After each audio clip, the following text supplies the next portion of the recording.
Çin işgal hükümeti son yıllarda çeşitli bahanelerle Doğu Türkistan halkına karşı sistematik bir şekilde soykırım uygularken 30 Haziran'da düzenlediği özel bir toplantıda sözde terörizm, bölücülük ve dini radikalizmle mücadele politikasına yönelik merkezi yönetimin talimatlarını uygulama kararlılığına vurgu yapıldı.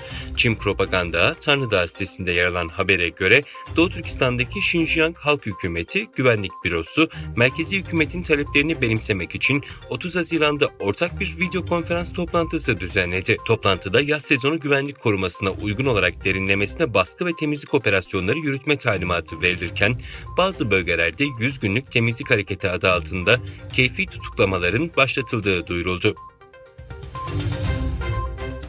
ABD Temsilciler Meclisi'nin Çin'le Stratejik İlişkiler Özel Komitesi 13 Temmuz'da Uygur soykırımının istihbarat yoluyla soruşturulmasına yönelik yasa tasarısını kabul etti. İki partili yasa tasarısı Mayıs ayında Demokratik temsilci Ricky Torres tarafından sunulmuştu. Tasarı CIA'nin Uygur soykırımı hakkında bilgi toplamasını ve yıllık olarak Kongreye rapor vermesini gerektirecek. Söz konusu yasa tasarısının 2024 ABD İstihbarat Bütçe Yasası'na dahil edildiği bildirildi. Çin, Almanya'nın Çin ürünlerine bağımlılığı azaltma stratejisini bir tür himayecilik olarak nitelendirdi. Çin Dışişleri Bakanlığı Sözcüsü Wang Wenbin, Almanya'nın yeni Çin stratejisini değerlendirerek stratejinin dünyadaki kutuplaşmayı artıracağını ve yapay riskler yaratacağını belirtti. Almanya Dışişleri Bakanı ise Çin'le çalışmak istediklerini ancak riskleri en aza indirmek istediklerini ifade etti. Çin'in Henan eyaleti bir skandala imza attı. Korkunç olayların kurbanı olan 25 öğrencinin durumu merak konusu oldu.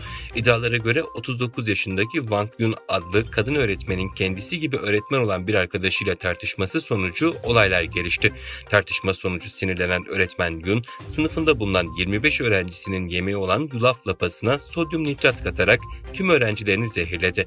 Zehirlenen öğrencilerden birinin de ölümüne sebep olan öğretmen Yun mahkemeye çıkarıldı.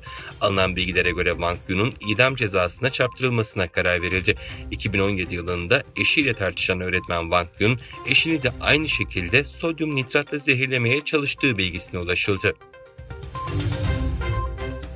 Amerikalı yetkililer devlet destekli Çinli bilgisayar korsanlarının Dışişleri Bakanı Antony Blinken'ın geçen ay Pekin'e yaptığı gezi öncesinde Çin'le iş yapan birçok ABD kurumundaki yetkililerin e-posta hesaplarına sızarak Microsoft'un bulut tabanlı güvenliğini kırdığını söyledi. Yetkililer hassas ve hedefli casusluk faaliyetinin sayısı belirtilmeyen ABD kurumlarındaki az sayıda kişinin e-postalarına eriştiğini ve Dışişleri Bakanlığı tarafından Haziran ayı ortasında fark edildiğini açıkladı.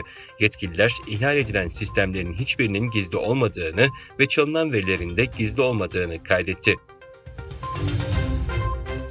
Türkmenistan nüfusunun 7.057.841'e çıktığı açıklandı.